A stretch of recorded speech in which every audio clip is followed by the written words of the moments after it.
Welcome back, everybody. We are the Offside Zone. My name is Richie, one of your hosts. The crew is here as always. We have Sam, Toby, Cliff, and our newest member, Manny. Manny, please introduce yourself and tell us what team you support. My name is Manny. I support two teams. I support Chelsea from the Premier League, and I support Barcelona. People would say that I flip flop, but I don't care. I support both of them. Yeah. All right, all right. Nothing wrong with that. Barcelona. All right, so we're going to be going into a couple topics pertaining to the soccer world. This will be our episode 6, and we are going to jump right into it. We're going to start with the question of what makes a football player a superstar. I'm going to let Sam start with this question. All right. What makes a player a superstar? I'd probably say a player that's effective on the field. And not only a player that's effective on the field, they transcend media, fan bases. They have a big fan base. They have big support around the world, and they can help their team like elevate to win titles. I think a player that has output on the field and is efficient on the field, and then has a big fan base. I think that's probably what makes them a superstar. I'd say. All right, Cliff. Yeah, it's kind of weird because the label superstar is kind of like reserved for like the top like 20 players in the world or top 50 players in the world. But it can kind of mean different things depending on like which team you're talking about.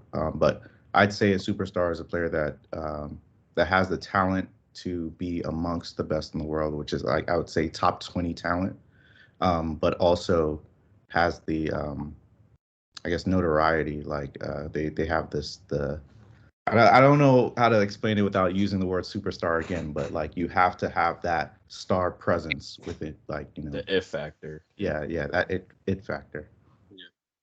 All right, Manny. What makes a football player a superstar? For me, I would say what you do on the field, like how you talk on the field, which is through carrying your team for scoring goals, being able to do that on and off the field as well. Just how you represent your team, your club, and how you carry yourself really through media. I think that's what makes you a superstar. Like you can do it on the field, but also like with all the criticism that comes, you're able to take that on and still perform day in and day out. Like you see like Messi, Ronaldo, even Hazard back at Chelsea. He would get criticism, but he would still like come out on the field and still do it. So I think that's like those things make you a superstar. Okay, Toby. Yeah, I definitely agree with everybody what they said. Like whenever I think of like a superstar, I always think of like tiers, like 2K, like there's a B, C. Like to me, there are actually a lot of superstars in world football. Like people that are able to have good output on the field and still be able to have that good image and to represent the sport in that way. But like I draw the line when there's a superstar and then there's a whole nother level after that, like a different tier after that I call world class. So like there's a lot of superstars and like superstars is just to me anybody that makes or gives the sport a better image or gives the sport an image to a certain degree. Like if you're good on the field and you have a good following and you have image, you have presence, then you're a superstar. You do well on the field, you do well outside of that, you're a superstar. And then there's the people above that, which we call world class. So there are a lot of superstars, but yeah, that's really what makes a superstar. If I was to sum it up. You wouldn't put superstar over. I mean, you put world class over superstar, not superstar, world class, and then like superstar. Yeah, that to me, like just how Cliff said, there's like depending on who you're asking and who's describing the rankings and stuff like that. I would put the word world class over superstar because there's a lot of superstar. There's like to me it's ABC. So A is elite, like the elite. I think the word elite is the most like best name to have. Then there's world class, then there's superstars. Because there's a bunch of Okay, superstars. I Yeah. thought you meant superstar, then world class, in your list. I didn't see how you were like ranking them at first. Yeah. Elite would be first, world class, superstars, above average, average, terrible. So A, B, C, D, E, basically, like a pyramid. So, with the word superstar, because I was just thinking about Man City. There's a lot of quote unquote superstars in that team, but part of what makes Man City so good is the fact that they have basically players that would be the best players in other squads. So, for example, Jack Grealish or Mahrez, right? Mm-hmm. Those players are superstars in their own in the teams that they came from, being Leicester and Aston Villa. So you bring them to Man City, and my question is, do you think adding too many stars or superstars in one team kind of like makes a player less of a star, or like how you see with Jack Grealish now, he's not as productive as he was in Aston Villa. Do you think that maybe having too many stars in one room might dim somebody's light or make a player less of a superstar? I would say yes, because when you play with other stars or superstars, you have to compensate for what they offer on the field. So regardless of how good you are, when you're playing with other mega stars, your game is not going to be at that elite level to the point that where it was like if you played like if you look at Jack Grealish, he's not as good as he was on, or his output is not as good as it was on Aston Villa. That doesn't mean he's not still a great player, but he's just not going to be able to do the same things because he doesn't have that free reign in the squad. So it definitely finishes what you can do on the field. Yeah, I actually still think you're a superstar. I just think Man City is a team full of superstars. I get the angle of once you're on a team with other good players, um, you do have the compensate. You're not gonna have that free will of just being able to outshine everybody else because obviously you're playing as good as everybody else. So I do agree with that, but at the same time, if anything was to happen to anybody else on the field and it was your moment to shine, it's just the fact that you have the ability to do that. It's not necessarily that you're with other players and you can't be able to shine. I think it's just, the pure fact that you have the ability to do that and it's a matter of when you're going to do that rather than if you can do that is what makes you still a superstar. Like Man City from the starting 11 to the bench they had the bench they had recently, Laporte, Diaz, those are all superstars whether they're on the same team or not. So I, for me, Man City, like a team like Man City, even though they're a bunch of superstars that have to compensate for each other, they still have the ability to be superstars when called upon, making everybody on that team superstars to me. And I also would say, just as far as the conversation of Grealish goes, I feel like his price tag really had a lot to do with the how a lot of people, see him in our squad. We spent so much money on him, and he's not really doing the same things as far as scoring goals like he was at Aston Villa. He's playing a completely different role. So you got a lot of fans now that don't really see that and don't really understand that. They just see the price tag and saying, "Oh, he's not really living up to the hype of how he was with Villa." But the thing is, he's still playing a different role on our team. There's still a different output that he's showing. He's still getting assists. He's still getting in these dangerous areas. He's still drawing fouls, which was one of the things he was pretty much known for at Aston Villa. I believe he was like one of the most foul players in the Premier League, when he was with Villa. So I also feel like that price has a lot to go into it as well. Yeah, he's still the most foul player. But just to add on to that, just like Man City, if I was to rank the players there, they're actually one of the unique teams that literally have their bottom level is basically still superstars. Yeah. Like Ake, I would say, okay, you understand from the spectrum of elite, world class to superstar, they literally don't go past that. If you start talking about people below superstar, they're usually youngsters. They're not like anywhere close to their prime or hitting an age where they should be in the starting 11. In fact, I actually don't know anybody on Man City that's not a youngster that I wouldn't necessarily consider a superstar, if that makes sense. Do you consider Akanji? Yeah, Akanji is a superstar. Why not? He started for Borussia Dortmund, started for Man City now. I don't see why he's not. That's what I'm saying. There's a lot of superstars in the league. If you know them, they have an image and they have good output, like they're a superstar to me. Like he's an above average player, at least. Bare minimum, at least.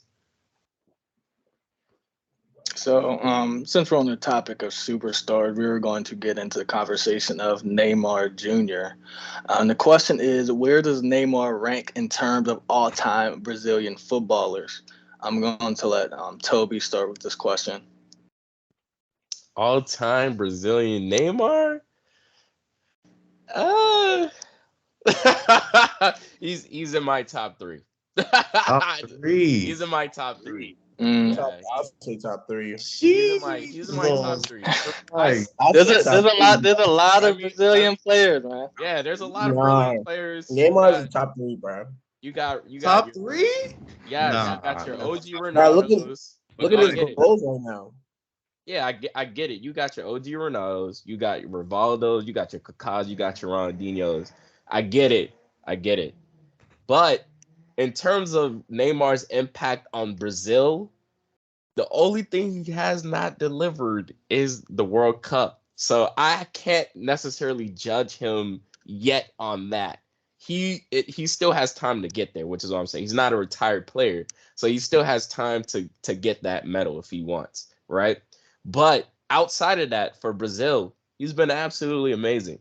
He's their top scorer, or he's going to be their top scorer, and he's done it faster than everybody else. Then when you consider the fact that, at a young age, he did win the Olympics with them, and then when you consider the fact that, yeah, outside of that, what he did with Barcelona, how young he did it with Barcelona, and then you consider just his whole pedigree of his career. He's been a winner wherever he's went, whether you like to rate the Liga or not. He's been a winner wherever he went. So, yeah, I think he's in my top 3, bro. He's one of the best players that we've ever seen for Brazil, for sure. All right, Manny.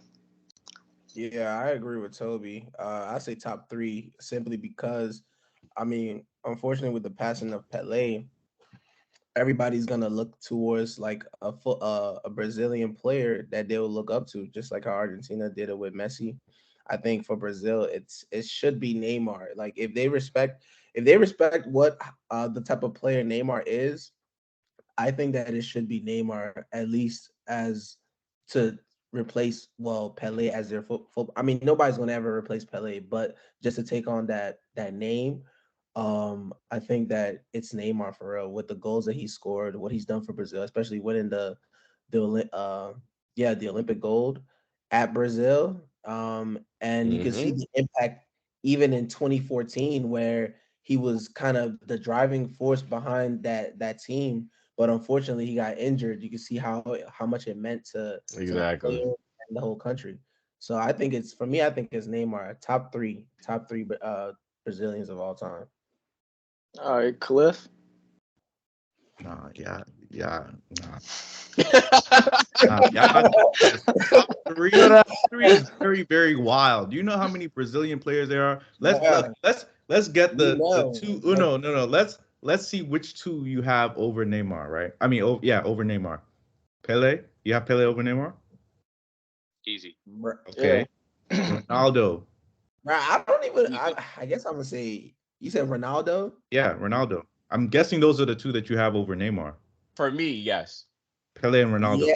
Yeah. But if we're talking, okay, so are we talking about achievements? Or are we talking like no, just top 5 Brazilian players? That's the question. Top 5 Brazilian players. Are we making this decision based off of stats, or we're going off? It's just everything. It's everything that the player has done in their career. Yeah, everything. all time. Okay, yeah. Then I'm gonna take Ronaldo in my part of my top three. Pele, Ronaldo, and Neymar. Damn. Yeah. So Ronaldinho is hitting like number 4. I really like Ronaldinho. He's like hitting my number 4. because I have Ronaldinho over him, and I think honestly, I think Nah. Neymar is in that over tier. Neymar. I mean, that's a good argument, bro. I have Ronaldinho over Neymar. But I think Easy. Neymar is in that tier. You gotta look at Ronaldinho's impact. I mean, bro, though. I'm a huge Ronaldinho fan, but I just think that it like Longevity. looking at what Neymar has done. I mean, they both have won Champions League each, Well, but at least one like, of them has Ronaldinho won rolled out gave up after. World Cup. You said what? Ronaldinho won the World Cup. That's not down to him. That's not just down to But him, that's though. exactly though. Yeah, like, but look at that team. the thing is though, you can't really say like Neymar hasn't had his chances, and that's the thing. I love Neymar. He hasn't. This man Neymar, like, look at the players that he was playing with in the 2014 Oh, World if you compare the teams against each other, if you compare the Brazilian team that went up against Germany and lost 7-1, it's not night and day difference. Their team wasn't like it was a good team. Better. It's just that every major tournament he's been in, he's literally gotten injured. That's what I'm saying. He didn't. I don't even think he That's played. what I'm saying. That's what I'm saying. Ronaldo was sick for one World Cup too. But the thing is, he won 2 other World Cups. Yep. You know what I'm saying? Neymar's been injured in every single joint that we've seen. Even his previous team, going to give him the pass for being injured. The first game, he got injured. And it wasn't even his fault. He's top 3 Brazilian players of all time. Yes, I'm going to give him the pass for being injured because when in hindsight, when he's not injured, he's literally the top scorer of Brazil. He was cooking in that 2014 World Cup. But for Brazil, okay. But let's say the career of like their he has more longevity. He's had a better career than Ronaldinho in club football. Yeah, he has more longevity than Ronaldinho. Longevity, but being the Ronaldinho won the Ballon d'Or. Come on now, let's respect ourselves. Let's respect ourselves. In the era of Messi and Ronaldo. I don't want to hear it. He had his chance. Neymar had his chance. Stop making excuses for Neymar. How you going? Exactly. He's had his chance. I would put Neymar in the top 5, but not the top 3. The top 5 is respectable. Neymar has been a great player. He's obviously one of the most talented players that have played for Brazil. But the reality is that he hasn't produced for Brazil like other greats before him. You look at Pele, he has 3 World Cups. You look at Ronaldinho, he has 1 World Cup. He has a Champions League. He has a Ballon d'Or. You look at Ronaldo Fenomeno. He has 2 World Cups, a Ballon d'Or. 2 Ballon d'Ors.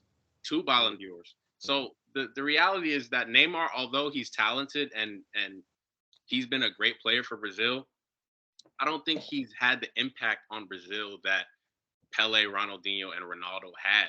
And him being the top scorer, I don't think that puts him over other players because Giroud's the top scorer for France. I'm not saying that he's a better striker than he's been that doesn't see that's a whole different context. No, the context is that you're using the top scorer for Brazil to say that he's a top level, like he's over Ronaldo or Pele or Ronaldinho, but just because he's the top of the statistics doesn't make him a better player than players that came before him. The reality is we also have to take. You wouldn't say that he's a better, like, you were comparing Neymar and Ronaldinho. Huh? I comparing Neymar and Ronaldinho. To be honest, for me, I just think like maybe Neymar might be a little bit more skillful than Ronaldinho. He might be a little bit more. You can argue that. It's very debatable, but Ronaldinho had way more flair to his game than Neymar. Yeah, you can't. He would do that shit. He would do it on the field. Like, what did you say? You said Ronaldinho had who? Way more flair to his game. Like he would actually do the step. I mean, Neymar doesn't. When did you ever see Ronaldinho do a rainbow in the middle of the field, bro? Yeah. Exactly. But I'm saying Ronaldinho is he's literally a character that made a lot of football fans fall in love with the game, and I don't think Neymar had that quite that effect to to football as Ronaldinho had.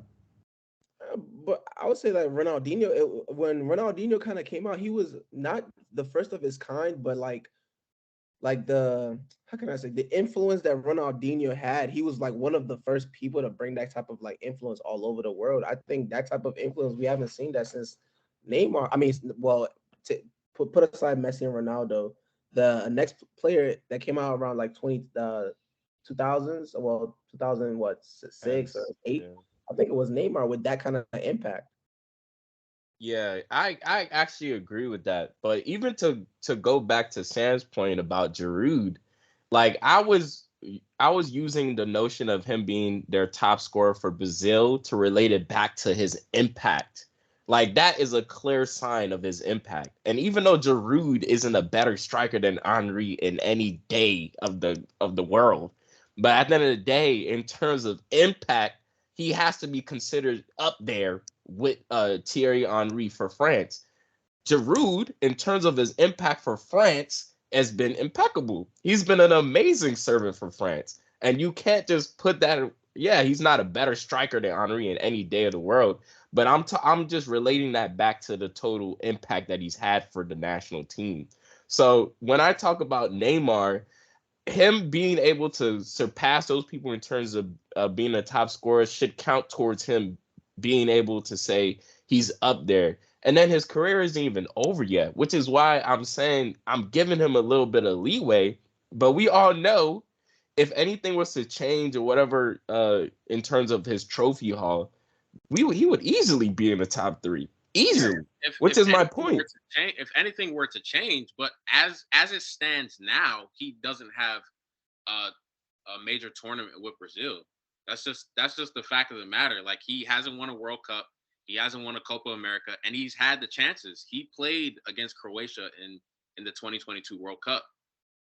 They didn't win. Played against Argentina. The biggest players, Mbappe. You saw Mbappe step up in the World Cup. You saw Messi step up in the World Cup. Neymar had his chance. He got injured earlier in the tournament, but he came back, and they didn't progress past the quarterfinals. Like you can't. But would you really had an amazing goal streak for Brazil? You can't ignore the fact that he hasn't brought a major title back to Brazil.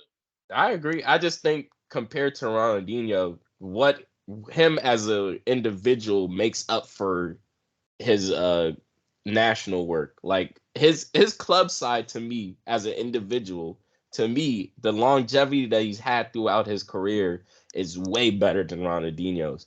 After Barcelona for Ronaldinho, like that, him playing in that Milan side, it wasn't really tough. So when I look at like the longevity of their careers, yeah, I could actually give that to Neymar. So when I compare that and then I look at my top 5 would obviously be Pele, Ronaldo, to me Neymar, Ronaldinho, and Kaká, and then everybody else after that. So with that being said, no Rivaldo? to me, Aldo, Mario. yeah, it could be. Look at the longevity of Romario that you're talking about. That's what I'm saying. Like, look at longevity of Kaká. Like, that's what I'm saying. People would even put Romario above Neymar. Yeah. That's a folk tale for them, though. That's for them. That's more of like a legacy. It's not really. But look, the reality is that matters to fans of the country. Like, if you can bring home a World Cup, Romario won the Golden Ball at the 1994 World Cup and led them to the World Cup title. That matters. Yeah, it does. It doesn't matter to me though. That's what I'm saying. I'm not talking specifically to you. I'm talking about like the average Brazilian fan. That matters. Yeah. They're gonna look at that on their resumes. Yeah. I'm pretty sure Neymar is like Brazilian players of all time though. I think we have this thing for Neymar because he's kind of like we've started with him with such a young age, and he's kind of like grown before our eyes. We've seen him like progress and come through Santos and be that wonder kid who actually lived up to the hype, that we kind of give him passes for things because we just know he plays good, right? Sometimes he just doesn't deliver. Sometimes he didn't deliver in the World Cup, and even but before. You can't really blame that on him, though. I think it's harder too. No, but look, the Copa Americas that Argentina won, that Chile won those times. Like why are we making excuses? Why wasn't he there? Why couldn't he give Brazil that one trophy? Like what? Like We're not really rating him off of the. Let's be honest here. Even if he didn't win that, like y'all would still be sitting here at saying, least why we'll didn't say he win the something. World That Cup? he won something with He Brazil. won the Olympics. Players that won 2. That's something Brazil has never won before. That's something, and he won it And he in did Rio. it at their Brazil, home. the Olympics is an under 23 tournament. It's not a major. Yeah, that's But people in Brazil care about that. They cared That's about it. but you got to look at it. And he won the Confederations Cup with Brazil at their home. Confederations Cup is the same thing as the Finalisma. But they still care about that though. That's a trophy They that the don't fans care still about want him to Confederations see. Cup, bro. I mean, they don't care, but it's still care something that about they that. want to see. Like they don't care about it, but it's still something that they like. If it's in their home, of course they're gonna want their home country to win it. All I'm saying is our real measurement is the World Cup. And that's fine. That's fine for y'all. That's cool. I'm just saying, for me, if he's a top scorer of Brazil, and then I look at his career as an individual, like his club career as an individual too, it slightly puts it over in terms of longevity. It definitely slightly puts it over for me between him and Ronaldinho. And because I know that he still has years to go, who knows, bruh? For me, it's just that little factor of winning one of those trophies that you guys are talking about. But I already think he's going to be, and well, at least I already think if he was to end his career now or very soon, I still think he'll be considered top 3 for me. Pretty much since we're on the topic of, like major titles, what is more important to an all-time great player's legacy? A World Cup title, the Champions League title, or the Ballon d'Or? Cliff. To an all-time great player. I'd say if you just pick an all-time great player out of a hat, right? He has to have won a Ballon d'Or. Simple. I agree. The all-time great player can be from Hungary, can be from any other country that honestly doesn't have the chance to win the Ballon d'Or. I mean, to win the World Cup. But if a player plays very well for their club, and there's so many ways that a player can actually do this, like actually carry their team to the Champions League or carry their team to a league title. There's no reason that an all-time great player shouldn't win the Ballon d'Or. So yeah, that's the number one requirement, I feel like, for a world all-time great player. All right, Sam. It's the World Cup. The World Cup is the World Cup is the holy grail of football. Honestly, it's the holy grail. You look at the history of the Ballon d'Or. And you can go through a list of players that have won the Ballon d'Or that are not all-time greats, and you can compare them to players that have not won the Ballon d'Or, and you wouldn't rate them above them. Michael Owen has a Ballon d'Or. You wouldn't put him over Wayne Rooney, but Wayne Rooney doesn't have a Ballon d'Or. You can look at Shevchenko. Shevchenko has a Ballon d'Or. Thierry Henry doesn't have a Ballon d'Or. Are we going to say that Shevchenko is a better player all time than Thierry Henry? I think that the World Cup is what separates players if you have a major impact on your team winning. And the difference is that when we ultimately look back at the players that have won the World Cup and led their team to the World Cup, it puts them at a level above players that even have won the Ballon d'Or. Like a perfect example is I'll compare 2 players, Modric and Iniesta. Modric and Iniesta is like the perfect comparison because they're 2 all-time great midfielders that people would say they're similar in accolades and achievements and all that. But no one here is going to sit here and tell me that you would put Modric above Iniesta, even though Modric has won a Ballon d'Or and Iniesta hasn't. And the difference is because Iniesta won the World Cup. And not only he won the World Cup, he scored the winning goal in the World Cup. And that will put Iniesta over Modric in all-time rankings to the average fan of football. And that's just the reality. Messi had 5 Ballon d'Ors or 6, 7 Ballon d'Ors. People were still crying for him to win the World Cup his whole career. And that's just a reality. All right, Toby, I see you disagree, so we're going to let you go next. Man, there was so many faults in that angle of like that argument right there. Like to me, okay, the most coveted team trophy is the World Cup. Kudos, granted, right? But in terms of your individual legacy, the most coveted trophy as an individual is the Ballon d'Or. And I say that because like it's only out of style for people like a Messi and Ronaldo because they won it 5, 6 times, right?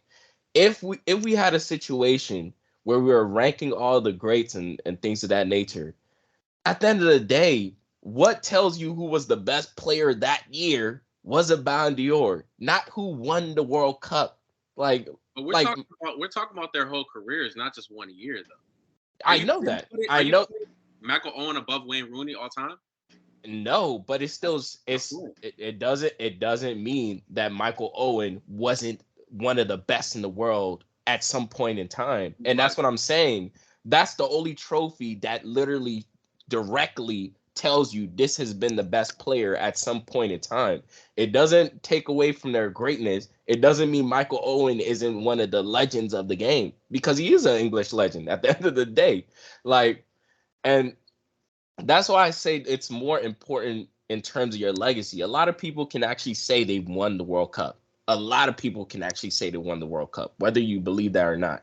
And then when you come with the ideology of if it was Iniesta and Modric that we're comparing, I outright just think Iniesta edges Modric in terms of longevity, in terms of their career. Yes, I think Iniesta is better. So like it's not about necessarily if he has a Ballon d'Or and if Messi doesn't have a. I mean, if Iniesta doesn't have a Ballon d'Or. To me, I just feel like being able to say that you won a Ballon d'Or is more rare than being able to say that you won a World Cup. There's a lot of players that aren't good per se, haven't been the best in the world, haven't been anywhere close to that can sit there and say they've won a World Cup. But what is the one trophy that directly tells everybody that you've been the best in the world at some point in time, or you had an era where you were the best in the world at some point? And even you're talking about Thierry Henry, there's still a ranking for it, bro. If you look at the Ballon d'Or rankings, you will always be able to tell these have been the best players through this era. That's the direct trophy that tells us that information. So for your legacy as an individual, yes, I think the Ballon d'Or is more important. Do I believe that the World Cup trophy is the most coveted team trophy in the world? Yes. But as an individual, I have to give it to the Ballon d'Or. All right, Manny. Um, to be honest, I think both Sam and Toby do have a point, but I'm gonna say that it kind of depends on the individual and what you're able to achieve. Like say somebody like Zlatan can have an opportunity at going for a Ballon d'Or, but then you look at the country that he's playing with, Sweden. We all know that Sweden is not gonna do anything in the World Cup. So it really depends on the player and like it depends on the player. I do think Toby does have a point, as far as the individual trophy goes, the Ballon d'Or is important because it shows who was the better player that year, and for your legacy, like for your legacy, you can tell your grandkids and your kids that I have a Ballon d'Or, which they can go on Google and search it up and search what's a Ballon d'Or, and it shows this given to the best player for that year. So I think it depends on the player really. Like some players are able to achieve both a Ballon d'Or and a World Cup, and some players are able to. They have even like Erling Haaland right now. Erling Haaland can be able to achieve a Ballon d'Or, but as far as a World Cup goes, I don't I Exactly. don't I don't see Norway getting a chance to even make it through to the to the final round. Like, So would that even be fair for players like Haaland and Ibrahimovic? That's my point. But Like, yeah, what is that? at the same time, we've been here and sat here and said that we count players that didn't make it to the World Cup against them. Like Toby, you've actually said that you counted against Holland that he wasn't able to make it. In the comparison with Mbappe and Holland, we can look at that as a comparison. Mbappe is always going to be regarded as greater than Haaland because Haaland's not going to have a chance to win the World Cup. And you can say it's unfair, but the reality that's is the reality. even if Haaland wins the Ballon d'Or, no one's going to put him over Mbappe because Mbappe has a World Cup. And that's the reality. And even if Haaland doesn't get the chance to win the World Cup, Mbappe having won it is still going to put him because he's going to win the Ballon d'Or as well. And so they're never going to put Haaland over Mbappe if Mbappe has the World Cup as well. That's what I'm saying. I mean, Depends. it depends. It depends on the player, bro. Yeah, To me, it depends on the player. Because not everybody has that chance. Like even a Gareth Bale. Gareth Bale can be put Gareth Bale, let's say around the year of 2014 when he made that move from Spurs to Real Madrid. Everybody would have been like, yeah, Gareth Bale, top player. People were comparing this man to Neymar. People were even at one point, some stupid fans would have compared him to even Ronaldo and even say that, oh, who's gonna score more goals, But you're not gonna take that player and say that, oh yeah, like his team is not gonna be able to win the World Cup. Like he's shown everybody, like the most he could do is take them to the World Cup, the group stages of the World Cup. And that's what I blame Haaland for, not being able to make it there. I would never blame Haaland for not being able to win the World Cup, but not being able to take them there when you got people like Saudi Arabia qualifying, which is my point, bro. It's a different beast. Europe is a different beast, bro. Europe is a different No, I mean, yes and no, because sometimes but, we be playing teams like Macedonia, like, bro. That's what I'm saying. Like, it's a different beast, but at the end of the day, they're good enough to at least make it to the World Cup. So that's what I was blaming with the World Cup. You got Odegaard on the team. Come on, bro. Yeah, it's only those two though. But the thing is, like with the World Cup, the worst European team that's making it is like a Sweden. And honestly, I think Sweden is better than what Norway has the team right now. Yeah, there's worse teams than Sweden, but I would say Serbia's good. I would say that to Sam's point. I would say to Sam's point, in regards to like being able to say, okay, I have this many Ballon d'Ors and you have this many Ballon d'Ors. Yes, a World Cup could be a factor to decide who's better, but I'm saying to even get to that point, you have to be talking about the elite of the elite. At that point, it's like, okay, it's literally maybe 5 people in the world that could be able to have that type of conversation. But from basically everybody else, the individual deciding factor and prominence is being able to sit there and say, I've won a Ballon d'Or. You can go back and look at every single year and look at the rankings and be like, oh, this guy was good from this period to that period. He was the best from this period to that period. That's the point. It's always going to be there. And that's the only award that tells you you've been the best. You've been the greatest. So how does that has to super add to your legacy in terms of the individual? The Ballon d'Or definitely adds to your legacy. There's no doubt about it. Just like the Champions League does, just like World Cups do. But I go back to Messi, Lionel Messi. Messi had 5 Ballon d'Ors at the time he lost his last Copa America to Chile, and all we would talk about is the fact that he never won with Argentina. And although he had way more Maradona, people don't even know that Maradona and Pele don't even have Ballon d'Ors. Yeah, they don't. Yeah, but Maradona was still regarded as a greater player than Lionel Messi up until recently. He got the World Cup.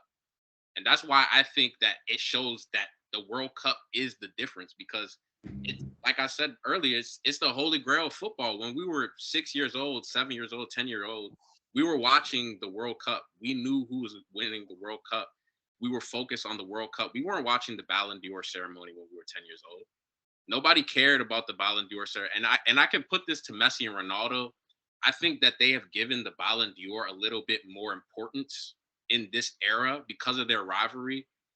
They've made the Ballon d'Or seem like it was the most important thing in football, but people didn't really care about the Ballon d'Or before the Messi-Ronaldo rivalry like that.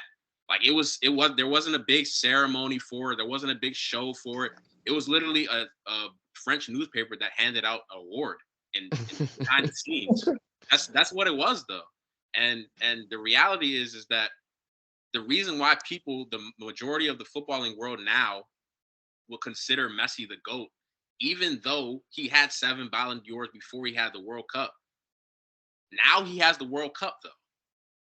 You compare Maradona and Messi. Messi had 7, Maradona had 0, and most people would still say that Maradona was the GOAT over Messi.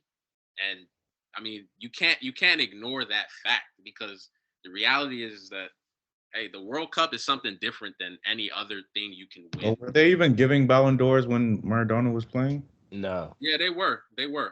Not like that. Not the way that they framed it now. That's what I'm They saying. were, because wasn't what's his Nah. name? I That think black dude that won the Ballon d'Or. Nah, not what Timothy Way. Nah, George. George Weah. Nah, George Weah? nah. But that's exactly what I'm saying. Like that's exactly what I'm saying in regards to what we can sit there and say is the true measurement. Like times changed, bro. Like before, yes, we focused on the World Cup because we're 6, 8, and 10, bro. But once you grow up, you understand, oh, there's a Ballon d'Or. You understand that there's actually a ranking system. There's actually rankings that they give to people who are the individually best players. Why would I be watching a Ballon d'Or ceremony at the age of 10 years old? Like that's what I'm saying. Like the Ballon d'Or to me is like the adultified version of us being able to say you are the best player in the world. Like the winning the World Cup is amazing, and I like I said, it's the most coveted trophy that in the game. It's the most coveted trophy in terms of a team. But as an individual, after you stop talking about our Messis and Ronaldos, those guys, every other great that we're talking about, what separates them at the end of the day is being able to say, "Oh, you won a Ballon d'Or." Look at Thierry Henry. Look at Thierry Henry, bro. The same notion that you're saying other people have never won a World Cup, and we get on them for not being able to do that. We literally sit there and have the conversation about Thierry Henry all the time. Why was he not able to win a Ballon d'Or? Everybody always gets on him for that, and that's the reason why he's not inside a lot of people's top 10s or top whatever ranking that they want to put him. And that's what I'm saying. So to Manny's point, it depends on the player, it depends on who we're talking about. I would say the World Cup is the most coveted team trophy, but as an individual, the Ballon d'Or is what really sets you apart. I don't know. I think even going on Thierry Henry, I just think like once again there are players that have won the Ballon d'Or that you're not putting in your ranking over Thierry Henry. You're not putting Shevchenko, you're not putting Nedved, you're not putting Owen over Thierry Henry just because they have a Ballon d'Or. Why are you putting Thierry Henry over those players? Because he's won a World Cup and he was an important player in the World Cup wins. He's won a Champions League that maybe they can't say they have. No, I wouldn't pick a Shevchenko to go against Thierry Henry. That's what I'm saying. There's a different factors that go into that. I'm not picking Shevchenko to say, oh, he's better than Thierry Henry. That's my point. But when I start talking about conversations about who's the best, and I actually get a good versus between a Thierry Henry and somebody else of equilibrium or whatever. Yeah, one of the biggest factors is the fact that Thierry Henry has not won a Ballon d'Or, even though he's supposed to be in a lot of people's top 10s. That's the main factor for a lot of people. I'm not going to come out there and compare him to Shevchenko, even though he won the Ballon d'Or. But at the end of the day, there's so many factors that go into just that itself. So that to me, exactly, that's the point though. It's not just about the Ballon d'Or. That's my main point. Is that you have players that have the Ballon d'Or, but you wouldn't rank them above other players that don't. It's not just it's about the quality of work and the achievements and accolades in total that they've got in their careers. Yeah, Sam, yeah. I think we're arguing kind of different things, because we're not saying that everybody that has a Ballon d'Or is Deserves, better than people that have a Ballon d'Or. We're saying that if you are one of those players, if you are one of those elite, what is the word that we use for this, all-time greats, right?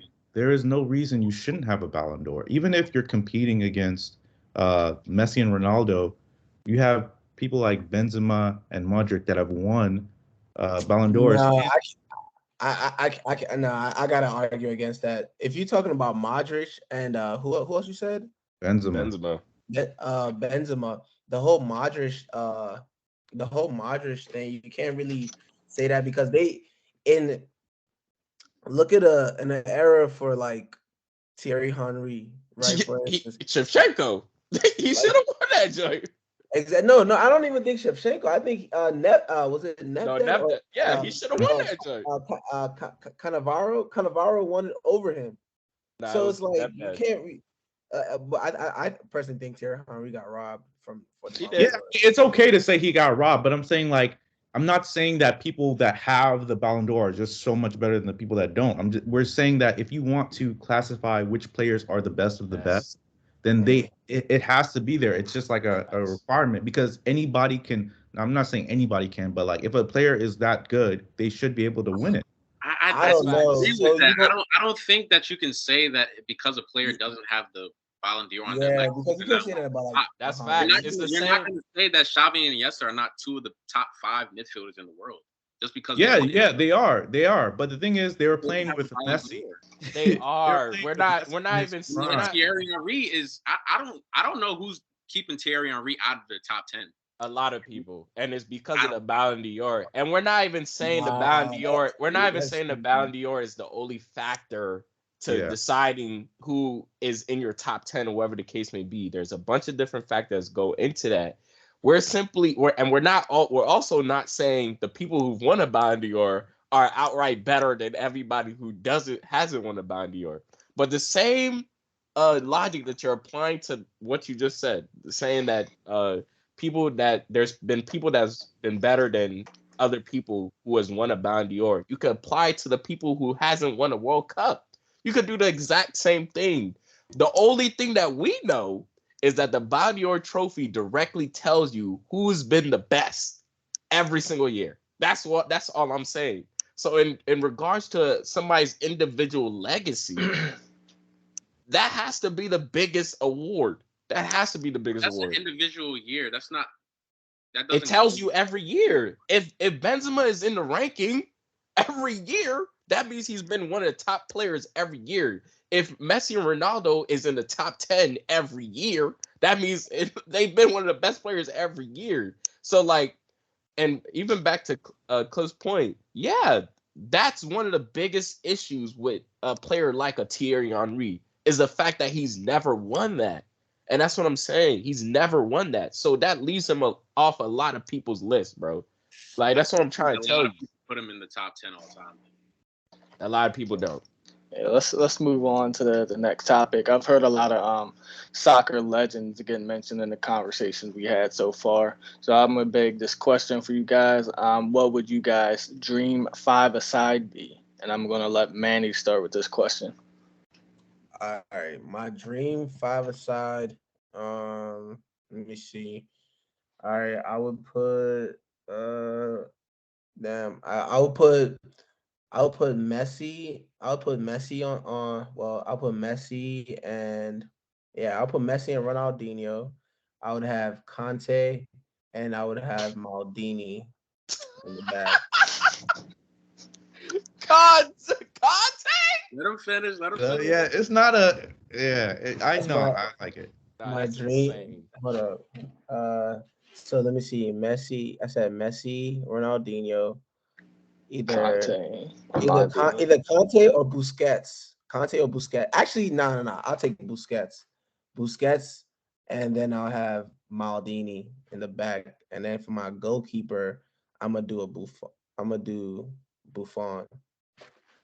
All right, Toby. Is this with a goalkeeper or without a goalkeeper? With a goalkeeper. You can throw in a goalkeeper.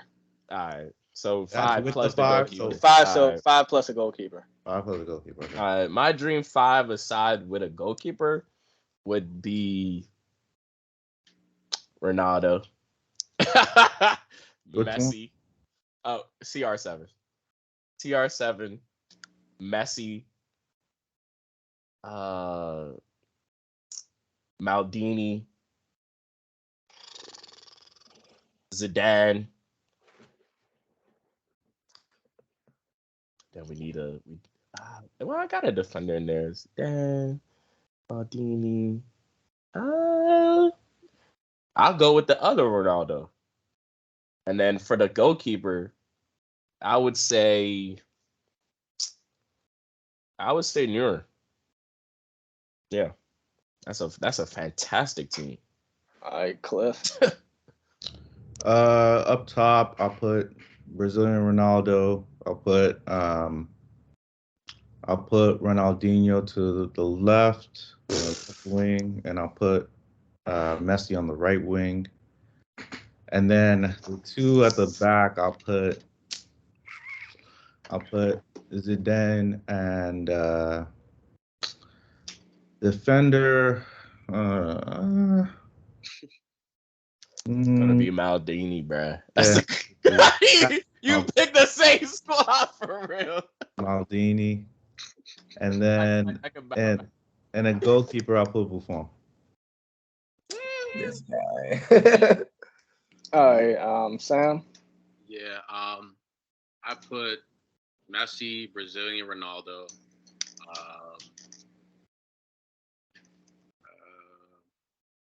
Maradona, Zidane, and Maldini, and then I put Neuer and goal.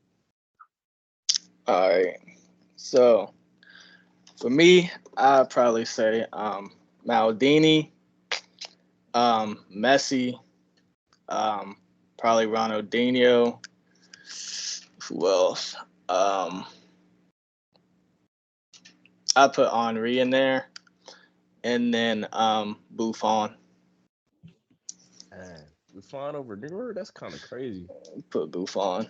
Just his longevity, always been great, man. Neuer is still the starter for Germany. No, for sure.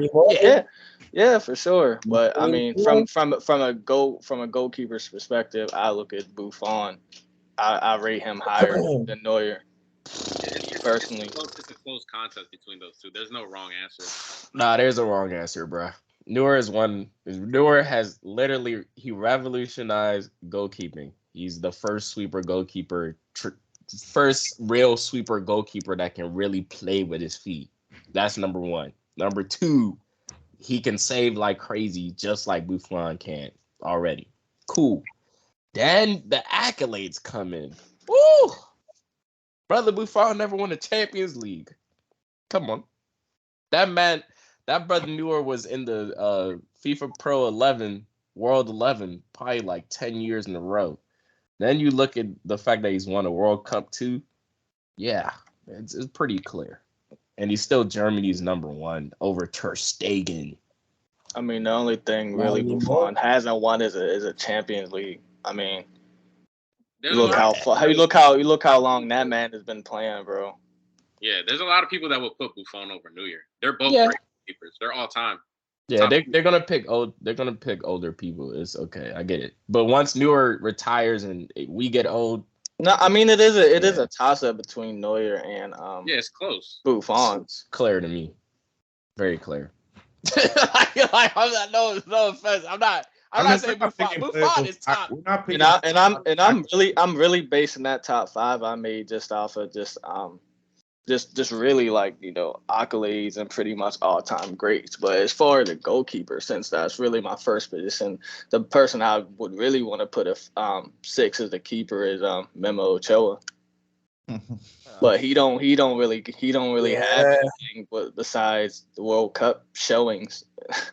That's really only World Cup memories. That's what that man has. I mean, he has a lot of crazy saves, bro.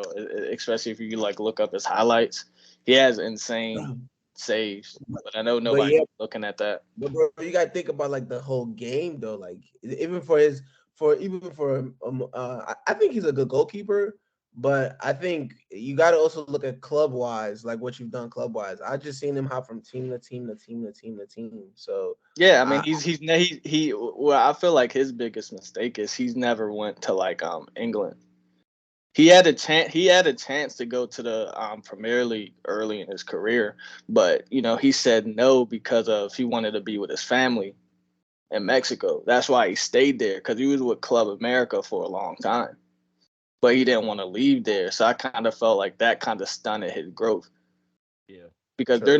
they're not getting as much training, like the best of the best training, like how he would have gotten the Premier League. Yeah. He could have been cool. Like maybe like a Freddie Adu cool. You know, I the don't hypothetical. I don't think he would have been a That's all. I don't think He he said a really Freddie Adu? would have been like the greatest of all time keeper, He but would have been cool. I feel like his name would have probably and his longevity would have probably been better Yeah. I think because he he has probably been would have just the bouncing Champions around. League. He would I have been think he cool. would have gone to like maybe like a Champions League and like done a little something for a team. I mean, you look at the saves that he made, even in the World Cup, especially that like 2014 game, Brazil versus Mexico. This man Neymar literally tried everything to score, and that man was just saving and saving and saving everything. So like, I think that he probably could have done a little something if He he could have went. done a little. Yeah, Yeah, if he and went that's the early. Could have thing. done something. You never got the chance to really play in the Champions League. So the Yeah. only time, the biggest really league you really got to see him on live TV was really the World Cup. As far as Mhm. other leagues, nobody was watching Liga MX. So Yeah, and Newer is super man, clear though. Super clear. Like Newer can Close. play in any era that he wants. It's Any era. close, bro. It's not close. Newer can play in any era. To me, Nah, I do it's think Newer. close. You got Newer in any my top three. Newer, Buffon, Iker Casillas. You understand? You can even interchange Iker Casillas and Buffon to me, like So because of you wouldn't accolades. you wouldn't put Peter Cech in there. yeah, you got to. You got to throw Nah, Peter you Cech in gotta there, stop. bro. You gotta stop downplaying these goalkeepers, on. bro. Down, That's what I'm it, saying. like, Hey, Peter bro, but Cech, speaking of Memo Peter Ochoa, Cech, speaking of Memo Ochoa, this Nah. man just conceded 8 goals in a single game. Who? Memo Ochoa. Man, forget that guy. We talking about Peter Cech. No, Peter Cech. Hell no. Hell no. Top 20. Hey, you said top 20 in goalkeepers. Name me a top 10 goalkeeper for top 10. yeah, maybe top 10. Just I said Maybe top top 10. Definitely top 10, bro. Because look at people like Valdez, Van de Sar. Come on, Peter Cech is better. Vandor ain't Peter Cech is better than Valdez. What? And I'm Valdez had played- what? Valdez had, bruh. Valdez Now, had Valdez an era. didn't have a lot to Peter do Cech in is goal better. with that Barcelona team, bro. He did Valdez not had have a an lot era. to do in goal with that Barcelona team. Yeah, Come on. I'm not really Better rate. than I mean, Valdez. I'm gonna rate Valdez, but I'm not really gonna put him over like a Neuer. I mean, he's a good Oh no, goalkeeper, hell no. but That's not, nah. But he's Like Valdez I was is not a better goalkeeper than Peter Cech. I'm not He putting says- him over Peter Cech. That's crazy, actually. yeah. I don't know, bro. All I know is Neuer is very clear of everybody else because he honestly could have played in any era. He could play with both feet. He can pass. He's literally we've seen him score. I think like Prime a Buffon midfielder. was better at purely saving than Neuer. And his He prime. is. I would say Buffon edges Neuer, but it's not significant to the point where when you compare Buffon's feet work, that's why I say Neuer could play in any era that he wants. He would have been a great saving goalkeeper as well, big time. And then when you add the fact that the guy can play with both feet and he literally is a midfielder goalkeeper. He's one of the first sweeper goalkeepers that we've ever I can seen. agree to that. I can So agree like to that. he could play in like Buffon can't play in this era to that degree. Like he can't play in this era. To that degree. He will still be a starting goalkeeper. Nah, I think he Yeah, can. he I think can. Buffon can. I just He think cannot still- play at a depends Man on, City and do what Ederson You don't have to does. play with your feet as a Like goalkeeper. I didn't literally, say that's that. just an I added didn't say bonus. that. Yeah, that's I just an didn't added say bonus. that. That doesn't make you a better goalkeeper. I didn't say that. I didn't say that he couldn't. I'm talking about strictly errors. Like we got our ball playing goalkeepers now. That is the era that we're in. Yes or no? Yes. Then before it was about saving, shot saving, reflexes, and stuff like that. Neuer could play in both eras. Buffon will struggle with his feet. That's what I'm saying. When I look at that, when I look at the fact that Buffon was struggling his feet in this era, yeah, Neuer is clear to me, bro. And then you look at the accolades, there's nothing separating them there apart from the Champions League, and Neuer has that. So what are we even Yeah, but Twice you can actually. say Ter Stegen can play with his feet as well. That doesn't mean he's What? Ter No, Stegen you see that? playing every That's era. not what I said. That's not. I didn't say Ter Stegen is better than Buffon. But Ter Stegen can play in every era. To your point, because he can play with his Yes, he feet. could. As well. Yes, Yeah, he but could. he's not better than Buffon. No, he's not better than Buffon. But I don't think Ter Stegen is a better keeper overall than Buffon. That's what I'm saying. When I compare Buffon and Neuer, who are both to me very similar, great goalkeepers in terms of stature, in terms of everything, right? Purely great goalkeepers. Then you look at who has done what. The accolades are very similar too, but at the end of the day, Neuer has the edge because of Champions League. Then I look at their individual ability, and Neuer got that too. Like he can save crazy too. It's not as good as Buffon's, but it's not enough for me to overlook the fact that Buffon wouldn't be as good with his legs at all. You get me? So But they're yeah. both great goalkeepers. That's the point. And- It's a toss up, bro. I agree. Buffon is in my top 3. I just think That's what we were saying. Neuer is That's the clear. whole debate. Buffon's in my top 3. I just think Neuer is clear, bro. That's it. It's okay. It's okay, bro. So everybody's satisfied with their top 5. I'm gonna post that one, too. Manny, you good? You good with yours? I mean, I You guess want to switch some things around? I'll probably take out. I'll take out Busquets because I mean, when I think of 5-a-side, I'm thinking about futsal, and Busquets is nasty in futsal. Yeah. All right, so that's why I would put Busquets in there. But if we're just talking about regular, maybe I guess a regular 5-a-side, I'll probably take out Busquets, put him on the bench, put Ronaldinho back there, and then have Ronaldo and Messi up top, and then have that's 2, 3, and then I'll have Maldini and I'll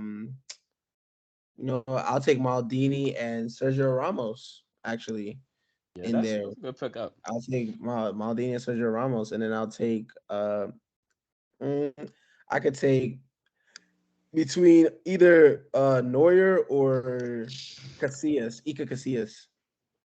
Yeah. Yeah. Another great one too. Yep. Yeah, that's my top 3. Yeah, that's my top 3 too. Yeah. Buffon, Neuer, and Casillas. Should have said Neuer first, but it's true. I mean, you should have They're said all Neuer close. first. Okay. Should have said Neuer first, bro. He is clear, bro. I'm sorry. Like, he's clear. It's okay. Like, it's okay. I love Buffon. Man, that's a cool opinion. Are we doing these 5-a-side off like accolades and who's better, or are we just doing like who we prefer? Because like I feel like this is just like it's just your dream 5-a-side, like your top players.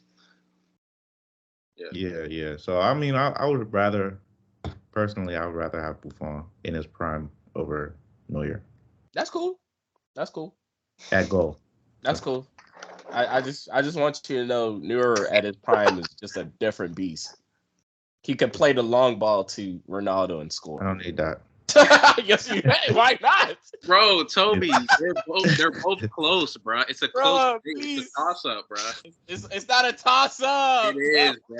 There's no wrong. And probably more people are gonna say Buffon is greater. There's no wrong answer, bro. I know a lot of people are gonna lean towards like a older legend like Buffon. I get it. I'm just stating it clear for my opinion, like how I rated them based off of the ability, the accolades, the longevity. Like you guys are talking about longevity. Like this man's not still the German national number 1. Like we're not even talking about some politics with that too. I'm not even gonna get into. Now you talk about politics. Meanwhile, we're getting battered. Meanwhile, we're getting battered in the World Cup. There's been some politics. Ter Stegen could have started those years. Some of those games Ter Stegen could have started. We're not gonna get into that though. Not gonna get into that. Neuer's done nothing wrong. What has he done wrong? I mean, it's not about what he done wrong. I'm just saying, like, there was a certain point where Ter Stegen and Neuer were close, and some people would have preferred Ter Stegen, but some. I feel like that is when Neuer got injured. I don't feel like Yeah, that's it. No, I don't tell think your man Ter Stegen to learn how to Scrabble, bro. He not doing nothing. Nah, Ter Stegen's not that tough. Yeah. Like it's okay, bro. He's not like you got Newer out there still on an. I'm not talking about club, because club, you get it. Even for club and national, he's still the number one undisputed. And then the guy behind his back is Ter Stegen. That's my point. That's all I'm saying, bro. Yeah, I mean the reality is that even if you choose Casillas, Buffon, Neuer, they're three great choices, three Okay. best Yeah, goalkeepers of all I time. agree. I don't think you can go wrong with any of I don't think it's a toss up though. That's kind of a wild statement. But we gonna let it go. We're gonna let it go. I just think for me it's Newer. It's clear for me. them. It's awesome. All right, let's get into who would you rather?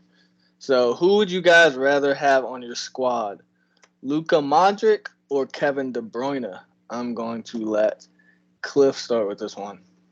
I think right now it is clear. Okay, it is clear that it's Kevin De Bruyne. It's clear. It's actually miles clear.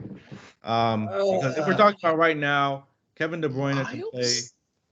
Kevin De Bruyne can play in the attacking half easily. He's shown that last year that he's played some games in the false nine position and has scored goals. And he's also played in the regular center mid position and assists, goals. All you need is just easy. It's Kevin De Bruyne, All top right. best player in the Prem. All right, Sam. Yeah, I mean, right now I would definitely give it to KDB just because Modric is getting older. I think he's like 35 now, and KDB just has more of an impact on the game currently. So yeah, now I would definitely take KDB. He's just he's better right now. He adds more goals, more assists. Yeah. All right, Manny. Right now, I guess you could say it's KDB, but honestly, I would kind of pick Modric really. I think Modric, even with the his, I guess because he's getting older, he's still everybody still says he's it's like he's getting better and better with age. And honestly, I would go with Modric. I think Modric, he's done it internationally. He's proven it internationally. He's proven it for club. He's proven it in Champions League. I think KDB has had opportunities to prove himself internationally, and that hasn't worked. I also think even in Champions League as well, that hasn't worked. So I would honestly go with Modric. I think Modric, as you even saw last season with Real Madrid, Modric really was pulling strings, like pulling tricks out of his hat, to help Madrid secure I think to beat PSG and to beat Chelsea. And that game was, as we all saw, was a very good game. So I'm gonna have to go with Modric on this one. Yeah, for me, you could say on form is definitely De Bruyne. Like on form is cleared as De Bruyne in terms of who you would rather have in your squad. But it kind of is a toss up when you start to think about in general, at their best form, who would you want to be in your squad? Like, yeah, Luka Modric can play the deep line midfield role very well, and he outshines basically everybody else on the Real Madrid team when he's on form, when he's super on form. And that's not an easy thing to do. In a team full of stars like that, it's not an easy thing to do. Now, De Bruyne, on the other hand, on form, he's one of the best assist makers of all time. But you could also argue that Modric on form, he's also one of the best puppeteers of it. He's really the guy that pulls the strings in midfield, like big time, both for his club team and his national team. And like he does it for his national team on the regular. Like when you look at the performances for De Bruyne and Modric at the recent World Cup, Modric swept that man out of there, and he's the older guy, big time, the older guy. You would think that De Bruyne was the older gentleman. So I don't know, bro. To me, in terms of like overall, it is a toss up. I don't think either answer is wrong because you got De Bruyne, which is one of the best assist makers we've ever seen. Then you have Modric, which is to me, he's one of the best complete midfielders we've ever seen. So Yeah, if we're doing overall, I'm gonna go with Modric. yeah, if we're doing just because he's proved himself in the biggest moments, and De Bruyne hasn't, like Manny said, like he's had the opportunities in the Champions League final, Champions League semifinals, and World Cup. And Modric has, I would say, carried an average Croatia side to 2 World Cup semifinals and 2 World Cups. That's pretty impressive. De Bruyne hasn't done anything close to that. And the Euros, right? Or am I tripping? No, I don't think he did it for the in the Euros, but definitely in the. You know World why Cup. he didn't do it for the Euros though? Why? Most of those games went to penalties. Can we all acknowledge that like 90% was the of best Croatia's player on the wins? team. Can we all acknowledge that 90% of Croatia's wins have come from penalty shootouts? He's still the best player on the team. If they lose one of those shootouts, but to still carry your team though at that age, carrying his team to a draw, basically. But you got to look at it as a strategy for you to pull the string to carry your team. I'm not you tripping right now, bro. No. I'm not saying this as like a knock against Modric. I'm just saying this as like you can't just say, okay, this guy is completely carrying this team. He was. It's a penalty shootout. No, Modric, what he did against Argentina. Before the penalty, he beat a very disorganized Argentina team. Like you can say, okay, you can say Argentina was disorganized, but that's on them. You know, you can't. No. Like he still pulled the strings. A lot of people. He's pulling the strings, but it's like sometimes I feel like the actual narrative gets out of hand sometimes with some of these. And I'm not saying this as a knock against Modric. I'm just saying like sometimes we fail to forget like these games were penalty shootouts. If they don't advance the penalty shootout, what are we gonna say? Are we just gonna say like, oh, Modric? He played well, but don't use the team success to justify that. Oh, Modric is the best. He's a good player. He's carried Croatia. But just say, okay, that's it. Don't be like, oh, the team made it to the finals. That's why, they made it to the They made it to the semifinals because Modric is on that team, bro. That's the point. Like you cannot tell me there's a Croatia team that we're talking about without Modric. Cliff, check this out. In the 2018 World Cup, would you have even thought of Croatia going to the finals? No. Exactly. And guess who made that happen? That's what I'm saying. They easily couldn't have if they lost at least one of the 3. They wouldn't have if Modric wasn't there. But they wouldn't have if Modric wasn't pulling the strings. Yeah, Modric also. I understand. I understand what you're saying, but it's like I'm not saying this against Modric. I'm saying this as a why are we counting Croatia made it to the final of a World Cup because he was their best player. When you can say he played well. You can say he played well for Croatia and not have to put that whole final of a World Cup as part of his resume. He was their captain. Without him and his performances, there will be no Croatia in semifinals. What are we talking about? We're overinflating. No, I'm not. Inflating it like he dragged Croatia. He dragged them on his back to destroy all these teams. This man is dragging it at this point. It's like what? This is what we see with our eyes, bro. This is what we see with our eyes. This man literally carried his team. Like literally put Croatia on his back. That's how the narrative gets changed. I think to Cliff's point, I can understand where he's coming from. The fact that they did win most of their games in the knockout stages, in not only in this World Cup but in the last World Cup on penalties. But at the same time, Modric, you can't ignore the fact that Modric did win the Golden Ball. I'm not trying to say he's a bad player. I'm not trying to say that. He played well in all of the games. But you're using the accolade of them making it to the final or to the semifinal as part of because he was their best player. No, but Modric I get your point. I get your point. For best player at the 2018 World Cup. He was the best player. He was, and just say that he was the best player. But I feel like every time you say, okay, we made it to the final. Like, Cliff, they're saying that in regards to the comparison of Kevin De Bruyne. Yeah, Kevin De Bruyne hasn't done that. Done none of that. He hasn't and he hasn't done it for Belgium, Man City yet ever. in the Champions League. So that's what they're comparing it to. When you compare it like that, that's a big feat for Modric to take that Croatian side to the semifinals and 2 World Cups in a row. Like that's a major feat. Them is talking about he took them to the penalties and they went off of penalties. Like there's not a whole 120 minutes before that. What was getting them to the penalties? Was it Casper the Ghost? And it was Luka Modric. And they were the only team in the World Cup to play as many extra times as they did. Like, bro, like, what are you saying? I'm saying that we're trying to overinflate his. No, we're not.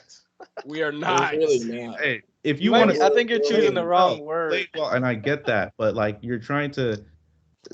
I associate them getting to the semifinals with Modric so much because he was literally the biggest part of that equation to getting there. Like he was there, he won the golden ball. They're gonna tell you it's Modric who took him there.